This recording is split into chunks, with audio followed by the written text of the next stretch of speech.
ఈరోజు కథ నన్ను కాస్త ప్రేమగా చూడరు. రచన అప్పరాజు నాగజ్యోతి గారు. కథ చివరి వరకు విని నచ్చితే తప్పకుండా లైక్ చేయండి. ఇంకా కథలోకి వెళ్ళిపోదాం. తాత గట్టిగా మాట్లాడకు, నాకు ఆన్లైన్ క్లాస్ ఉంది, నీ గదిలోకి పో అంటూ గదిలో నుండి మనవరాలు. కంపు కొడుతున్నావు తాత, ఇక్కడి నుండి వెళ్ళు, చీటికి మాటికి హాల్లోకి రావద్దని ఎన్నిసార్లు చెప్పాలి నీకు అంటూ మనవడు. చచా, సంధ్యవేళ సోఫాలో పడుకోవద్దని ఓసారి చెప్తే అర్థం కాదా? మనిషికో మాట అన్నారు, వెళ్ళండి ఇక్కడి నుండి అంటూ కోడలు చేత్కరిస్తున్నారమ్మా. ఆ ఇంట్లో ఈ ముసలాడిపై విసుక్కునేవారే తప్ప ఆదరంగా పలకరించేవారే లేరు. ఈవేళ ఉదయం బ్రష్ చేసుకున్నాక హాల్లోకి రాబోతుంటే దడేల్మంటూ నా మొహంపైనే తలుపు వేసిందమ్మా కోడలు. నాన్న చెబుతున్నది వింటుంటే నాకు కళ్ళ నీళ్లు ఆగడం లేదు. జైల్లో ఉన్నట్టుగా ఉందమ్మా అక్కడ. నేను హాల్లోకి రాకూడదు, చివరికి భోజనం కూడా అందరితో కలిసి డైనింగ్ టేబుల్ పైన చేసేందుకు లేదమ్మా. ఉదయమే ఒక పళ్ళెంలో అన్నీ వడ్డించి గదిలో పెట్టేసి వెళ్తాడు మీ తమ్ముడు. ఇక ఆ తర్వాత తొంగి చూడరెవ్వరు. రోజంతా వెనకాలనున్న ఆ చిన్న గదిలోనే బిక్కుబిక్కుమంటూ గడపడం నా వల్ల కావడం లేదు. నా పెన్షన్ డబ్బుల్ని నువ్వే తీసుకుని నన్ను కాస్త ప్రేమగా చూసుకుంటావా తల్లి? చేతులు జోడించి అర్థిస్తున్న నాన్నను చూస్తే నా మనసు ద్రవించిపోయింది. ఒకప్పుడు ఎప్పుడూ తమ్ముడి దగ్గరే ఉంటారు. అప్పుడప్పుడైనా నువ్వు అమ్మ వచ్చి మా ఇళ్లలోనూ ఉండొచ్చుగా నాన్న, మీకు మార్పుగా ఉంటుంది అని నేను చెల్లి ఎన్నిసార్లు అడిగినా మేము కొడుకు ఇంట్లో ఉండటమే విధాయకం, పుట్టింటికి మీరు మీ కుటుంబాలతో వచ్చిపోతూ ఉండటమే మర్యాద అని చెప్పిన నాన్న ఈవేళ నన్ను మీ ఇంట్లో ఉంచుకుని నాకు ఇంత ముద్ద వెయ్యండమ్మా అన్నట్టు దీనంగా అర్థించడం నా మనసును కలిచివేస్తుంది. అమ్మ ఉన్నంతకాలము బాగానే నడిచిన ఇల్లు ఆ తర్వాత దిక్కు దివాణం లేనట్టుగా అయింది. బతుకున్నన్నాళ్ళు నా దాకా ఏదీ రానికుండా మీ అమ్మే అన్నీ నిభాయించుకుంటూ వచ్చింది. అప్పుడు ఆవిడ విలువ నాకు తెలియలేదు. డబ్బులు సంపాదించడం నా ధర్మం, ఇంటిని నడపడం ఆవిడ విధి అనుకునేవాడిని. అంతేనా, దుబారా చేసేస్తుందేమో అన్న భయంతో ఇంటి ఖర్చులకు కూడా ఆచితూచి డబ్బులు ఇస్తూ ఉండేవాడిని. దాంతోనే సరిపెట్టుకుంటూ తన కోసం ఎన్నడూ ఏమీ అడగకుండానే వెళ్ళిపోయింది మీ అమ్మ. ఒకనాడు నా చేత్తో నేను ప్రేమగా ఓ చీరో చిన్న మొత్తం బంగారమో తనకు కొనిపెట్టింది లేదు. కడదాకా అలాగే బతికింది మీ అమ్మ. నోరు తెరిచి ఎన్నడూ ఏది కోరన మీ అమ్మ ఆ రోజున ఇంటిని మీ తమ్ముడి పేరు రిజిస్టర్ చేస్తానంటే మాత్రం వద్దంటూ అడ్డుపడింది. కావాలంటే మీ తదనంతరం రాయించండి అంది. మగాడినన్న అహంతో ఆ వేళ భార్య మాటను నేను ఖాతరు చేయలేదు. నా దుస్తుల్ని చూసి లోపలికి రానివ్వలేదు. తనకు తానే చెప్పుకుంటున్నట్టుగా నాన్న మాట్లాడుతుంటే మౌనంగా వింటున్నాను. నాకంటే 10 ఏళ్లు చిన్నది మీ అమ్మ. నా తర్వాత తను పోతుందనుకున్నానే తప్ప ఇలా తనే ముందు వెళ్ళిపోతుందని ఎన్నడూ ఊహించలేదు. పోనీలే, వెళ్ళిపోయి తను సుఖపడింది. పాపి చిరాయి అన్నట్టు నేనేమో ఇలా అంతా నా ప్రారంధం అంటూ నాన్న తలబాదుకుంటుంటే, ఊరుకోండి నాన్న, కష్టాలు కలకాలం ఉండవని మీరే మాకు చెబుతుండేవారుగా, అన్నీ సర్దుకుంటాయి, బాధపడకండి, క్రికెట్ మ్యాచ్ వస్తుంది టీవీలో, చూస్తూ ఉండండి అని ఓదార్చి వంటింట్లోకి వెళ్ళి పాలల్లో హార్లిక్స్ కలిపి తీసుకొచ్చి గ్లాస్ నాన్న చేతికి అందించాను. నీకు శ్రమ కలిగిస్తున్నానమ్మా, మాకు దగ్గరలో ఉన్న పాపానికి ఇలా ప్రతిరోజు మీ ఇంటికి వచ్చి నిన్ను అల్లుడు గారిని ఇబ్బంది పెడుతున్నాను అంటూ గ్లాస్ అందుకున్నారు నాన్న. అయ్యో, ఇందులో ఇబ్బంది ఏముంది నాన్న, కూతురిగా నేను ఈ మాత్రం చేయలేనా మీకోసం అన్నాను నాన్న మాటలకు నొచ్చుకుంటూ. క్రికెట్ పైన ఇష్టంతో తాత్కాలికంగా తన బాధను మర్చిపోయి టీవీలో లీనమయ్యారు నాన్న. కానీ నేను మాత్రం అలా స్థిమితంగా ఉండలేకపోతున్నాను.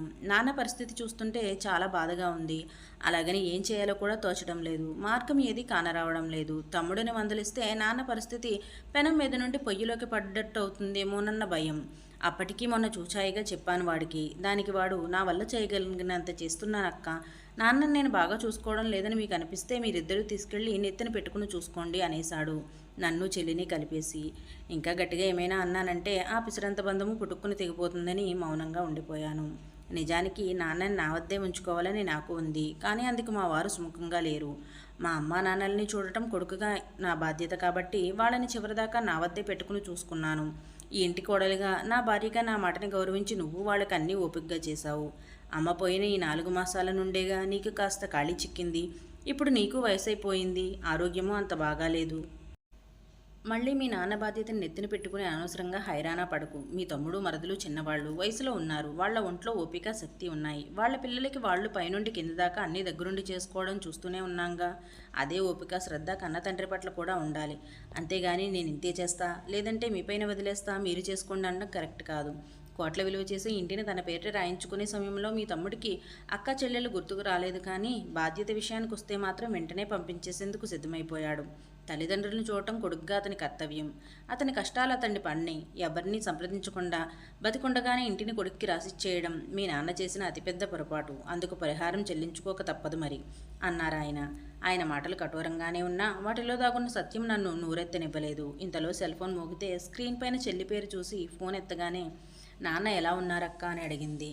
ఏం చెప్పమంటావులే చిన్ని, నాన్న చాలా ఒత్తిడికి లోనవుతున్నారు అంటూ మెల్లిగా నాన్న పరిస్థితి వివరించాను. నాన్నని వాళ్ళు అసలు ఆ ఇంట్లో సభ్యుడిగా గుర్తించడం లేదే. నాకేం చేయాలో పాలుపోవడం లేదు చిన్ని అంటూ నాన్న బాధ్యత తీసుకునే విషయంలో మా వారి అభిప్రాయాలు కూడా ఏవీ దాచకుండా చెప్పేశాను. ఫోన్లో కొద్ది క్షణాల దాకా మౌనం రాజ్యమేలింది. అక్క, 4 రోజుల క్రితం అన్నయ్యతో మాట్లాడినప్పుడు నాన్న ప్రస్తావన వచ్చింది. నాన్నకి ఎప్పుడూ హాల్లో సోఫాలో కూర్చోవడమే అలవాటు కదా, ఇప్పుడు కూడా అలాగే హాల్లో తిరగనివ్వచ్చు కదా అని నేనంటే, హాల్లో తిరుగుతూ పెద్ద గొంతుతో మాట్లాడుతుంటే పిల్లల ఆన్లైన్ క్లాసులకి ఇబ్బందిగా ఉంటుందని, వదినికి ఓసీడీ కాబట్టి ముతక పంచా మాసిపోయిన కండువా వేసుకొని ఇంట్లో తిరుగుతున్న నాన్నని చూస్తుంటే ఆవిడకి చిరాకుతో తలనొప్పి వస్తుందని అంటూ ఇలానే ఇంకా ఏవేవో చెప్పాడు అన్నయ్య. ఆ మాటలకి నాకు ఒళ్ళు మండిపోయి కుక్కపిల్ల హాల్లో తిరుగుతూ సోఫాలో గంతులేస్తుంటే దాని బొచ్చి ఇల్లంతా రాలుతుంటే వదినికి పర్లేదా మరి అని నేనంటే, ఇంతకంటే బాగా చూసుకోవడం నా వల్ల కాదు, మీ ఇద్దరిని నాన్న పండగలకు పిలిచి పుట్టింటి సారే అంటూ 5 లక్షలు ఇచ్చాడుగా, కాబట్టి నాన్న బాధ్యత మీరు సమానంగా పంచుకోవచ్చు అనేశాడు. మాకిచ్చిన 5 లక్షలు నీకిచ్చిన 2 కోట్ల ఇల్లు ఒకటేనంటావా అని కోపంగా నేను అడిగిన దానికి వాడు టపీమని ఫోన్ పెట్టేశాడు. చచ్చా, ఏం మాటలే అవి, కేవలం డబ్బులిస్తేనే తల్లిదండ్రుల్ని బాగా చూసుకోవడం ఏంటి అసహ్యంగా. వింటే నాన్న చాలా బాధపడతారు. నువ్వన్నది నిజమేలే అక్క, కానీ ఏమైనా నాన్న ఆ ఇంటిని వాడి పేరుని రాసేసి ఉండకపోతే కనీసం ఇల్లు పోతుందేమోనన్న భయమైనా ఉండేది వాళ్లలో. ఏమిటో మనుషుల మధ్యన చివరికి మిగిలేది కేవలం ఆర్థిక సంబంధాలేమోనే అనిపిస్తుంది అంది దిగాలుగా. వాతావరణం వేడెక్కుతుందని నేనే ఇంక మాట మారుస్తూ, మా ఆడపడుచు కూతురి పెళ్లి కుదిరిందే, పై నెల 23న వైజాగ్లో చేస్తున్నారు. పెళ్లికి 10 రోజుల ముందర రావాల్సిందేనని మరీ చెప్పారు. ఒక్కగానొక్క మేనగోడ్ల వివాహం దగ్గరుండి జరిపించాలని ఈయనకి ఉంది. అన్ని రోజుల పాటు మేము వెళ్తే ఇక్కడ నాన్నని పలకరించే దిక్కులేక మరింత ఒంటరి అవుతారేమోనని ఆలోచిస్తున్నాను అన్నాను. అలాగైతే ఆఫీసులో ఏదోలా మేనేజ్ చేసుకుని ఆ టైంకి నేను అక్కడికి వస్తాలే అక్క. మీరు పెళ్లికి వెళ్ళి తిరిగి వచ్చేదాకా నాన్నకి తోడుగా ఉంటాను, నాకు నాన్నని చూడాలనిపిస్తుంది అన్న చిన్ని మాటలకి నాకు కాస్త నిశ్చించగా అనిపించింది. 15 రోజుల తర్వాత, అక్క, మీరు పెళ్ళికి ఎప్పుడు బయలుదేరుతున్నారో చెబితే నేను టికెట్లు బుక్ చేసుకుంటాను, వర్క్ ఫ్రమ్ హోమ్ చేసేందుకు మా బాస్ పర్మిషన్ తీసేసుకున్నా అని చెప్తున్నా దాన్ని మధ్యలోనే ఆపేశాను. నువ్వు వెంటనే రావాల్సిన అవసరం లేదు చిన్ని, నీ వీలు చూసుకునేరా. ఈ మధ్య ఇక్కడ చాలా మార్పులు వచ్చాయి. ఏమైందో తెలియదు కానీ నాన్నని వదిన నెత్తిని పెట్టుకుని చూసుకుంటుందంటే అతిశయోక్తి కాదు.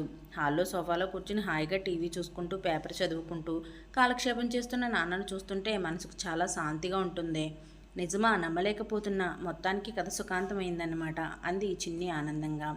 అన్నట్టు చిన్ని, నీకు మన శంకరం పెదనాన్న గుర్తున్నాడా?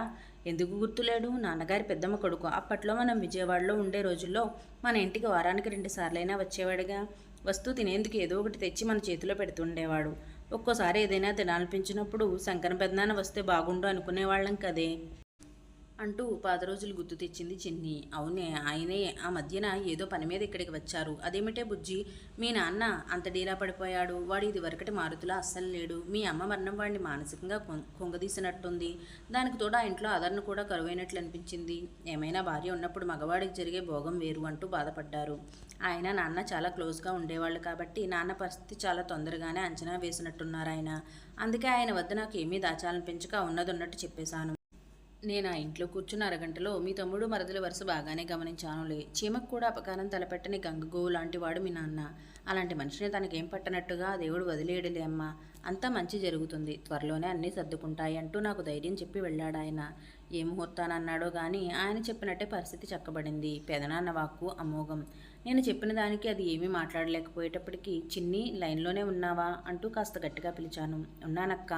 ఆలోచిస్తుంటే నాకు ఎక్కడో తేడా కొడుతుంది. అసలు అన్నావదనంలో మార్పుకి కారణం శంకరం పెదనాన్నేనేమో అని నా డౌటు. కాదు, నిస్సందేహంగా ఆయనే. ఆయన గట్టికుడు, ఖచ్చితంగా ఏదో మాటల గరడీ చేసి వాళ్ళని మార్చేసుంటాడు అంది. చిన్ని ఎప్పుడూ చాలా తెలివిగా ఆలోచిస్తుంది. అది చెప్పినట్టే జరుగుండొచ్చు బహుశా. నిజమేనే. ఆ తర్వాత 2 సార్లు పెదనాన్న వచ్చి వెళ్ళినట్టుగా నాన్న చెప్పారు అని నేను అంటుండగానే శంకరం పెదనాన్న నుండి ఫోన్ కాల్ వచ్చింది. చిన్ని, శంకరం పెదనాన్న ఫోన్ చేస్తున్నారే, ఆయనకి 100 ఏళ్ల ఆయుష్, కాన్ఫరెన్స్లో కాల్లో పెట్టు అంది చిన్ని. రొటీన్ క్షేమ సమాచారాలు అయ్యాక, ఏమే చిన్ని, 4 రోజుల క్రితం మీ నాన్నని కలిసినప్పుడు చిన్నప్పటి నీ అల్లరిని గుర్తు చేసుకుని తెగ నవ్వుకున్నాడు. అక్క, అన్నయ్య ఇక్కడే ఉన్నారు కాబట్టి ఆయనకి వాళ్ళపైన బెంగలేదు. దూరంగా ఉన్న నిన్నే ఎక్కువగా తలుచుకుంటున్నారు. నీకు వీలైనప్పుడల్లా కాదు వీలు చేసుకుని మరీ వచ్చి నాన్నని చూసి వెళ్తుండమ్మా. ఈ వయసులో కన్న బిడ్డల్ని కళ్ళారా చూసుకోవడానికి మించి వాడికి కావాల్సిందేముంది చెప్పు? మాది వచ్చే ప్రాణం పోయే ప్రాణమే. పిల్లల పలకరింపులేగా మాకు ప్రాణం పోసేది. పెదనాన్న మాటలకి మేమిద్దరం చాలా ఎమోషనల్ అయ్యాం. చిన్ని అయితే ఇచ్చేసింది. నువ్వు చెప్పింది నిజమే పెదనాన్న, తప్పకుండా వస్తాను. ఎప్పట్లా వారం 10 రోజులు కాకుండా ఈసారి నెల రోజులు ఉండేట్టుగా వస్తాను అన్న దాని మాటలకి పెదనాన్న చాలా సంతోషించారు. ఆ తర్వాత ఆయన ఫోన్ పెట్టేయబోతుంటే, ఆగాగు పెదనాన్న, ఒక విషయం చెప్పు, ఏం మంత్రం వేసి మా అన్న వదిలిని మార్చావు? వాళ్ళు ఇప్పుడు మా నాన్నని నెత్తిన పెట్టుకుని చూస్తున్నారని అక్క చెప్పింది అంటూ ఆత్రంగా అడిగింది చిన్ని. దాని మాటలకి పెద్దగా నవ్వేసి, మంత్రమూ లేదు తంత్రమూ లేదే, అయినా పెద్ద చదువులు చదివి విదేశాలు తిరుగుతున్న నీకు మంత్రాలకు చింతకాయలు రాలవని తెలియదా ఏంటి? దేనికైనా సమయం రావాలంతే అనేసి ఫోన్ పెట్టేశాడు పెదనాన్న. హతోస్మి. అయితే అన్నా వదినల్లో మార్పుకి కారణం ఇక చిదంబర రహస్యమే అంది చిన్ని. అయితే అనుకోకుండా మరుసటి రోజే ఆ చిదంబర రహస్యం బట్టబయలైంది. కూచిమంచి శంకరం గారికి జీవిత సాఫల్య పురస్కారం అంటూ ఉదయమే దినపత్రికలో వచ్చిన వార్త వెనకే నా కళ్ళు పరుగులు తీశాయి. 7 వయసులోనూ అలుపెరగకుండా సంఘసేవ చేస్తున్న మహనీయులు కూచిమంచి శంకరం గారు. కన్న తల్లిదండ్రుల్ని వృద్ధాప్యంలో అలక్ష్యం చేస్తూ వారి ఆలనా పాలనా చూడకుండా కర్కోటంగా ప్రవర్తిస్తున్న ఈ తరం పిల్లలెందరినో ఆయన తనదైన శైలిలో దారికి తెచ్చారు. కథ బాగుంది కదూ. నచ్చితే తప్పకుండా లైక్ చేయండి, షేర్ చేయండి. Thank you for watching.